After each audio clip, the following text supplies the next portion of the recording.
CCTV ফুটেজে দেখা যায় ময়মনসিংহের একটি দোকান থেকে কালো রঙের একটি লাগেজ কেনেন দুই ব্যক্তি। কিছুক্ষণ পর সেটি নিয়ে আসা হয় বাসায়। ঘণ্টা দুয়েক পর প্রাইভেট কারে করে সেই লাগেজ আবার নিয়ে যাওয়া হয়। এই ফুটেজের সূত্র ধরেই ময়মনসিংহে আলোচিত সৌরভ হত্যাকাণ্ডের তদন্ত শুরু করে পুলিশ।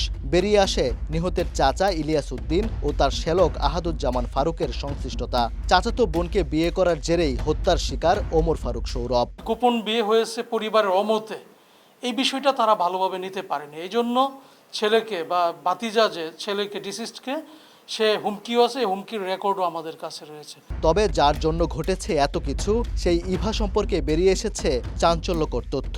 মঙ্গলবার দুপুরে নিজ কার্যালয়ে সংবাদ সম্মেলন করে পুলিশ সুপার জানান, ৩ বছর আগে কানাডা প্রবাসী এক ছেলেকে বিয়ে করে ইভা। এরপরও সৌরভের সঙ্গে সম্পর্ক রাখেন তিনি। 12 মে গোপনে বিয়েও করেন তারা। তবে পরিবার না মানায় প্রথম স্বামী আব্রাহামের কাছে কানাডায় চলে যান ইভা। এরপর দুই পরিবারে নেমে আসে অশান্তি। নগদে 500 টাকা বা তার বেশি পেমেন্টে পেতে পারেন ঢাকায় জমিসহ 20 কোটি টাকার পুরস্কার। এদিকে ইভাকে খুঁজতে 1 জুন ময়মনসিংহে গেলে সৌরভকে বাসায় ডেকে নেন তার চাচা ইলিয়াস। এক পর্যায়ে তার হাত পা বেঁধে মাথায় আঘাত করা হয়। পরে টুকরো টুকরো করা হয় সৌরভকে। হত্যা করার পরে তাদের বাথরুমে লাশটাকে ফেলে রাখা হয়। চাপাতি দিয়ে লাশটাকে 4টা টুকরায় এখানে খণ্ডিত করা হয়।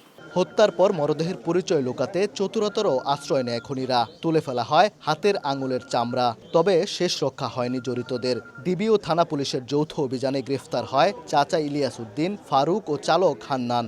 বিভিন্ন জায়গায় অভিযান পরিচালনা করে আমরা এই হত্যাকাণ্ডের সাথে জড়িত 3 জনকে গ্রেফতার করতে সক্ষম হই। গ্রেফতারের খবর পেয়ে পুলিশ সুপারের কার্যালয়ে এসে কান্নায় ভেঙে পড়েন নিহতের স্বজনরা। যারা মারছে এভাবে টুকরো টুকরো করছে, আমি সবার ফাঁসি চাই। এর আগে রোববার দুপুরে ময়মনসিংহ সদর উপজেলার মনতলা এলাকায় ব্রিজের নিচ থেকে ওমর ফারুক সৌরভের খণ্ডিত মরদেহ উদ্ধার করে পুলিশ। ওবায়দুল হক, সময় সংবাদ, ময়মনসিংহ।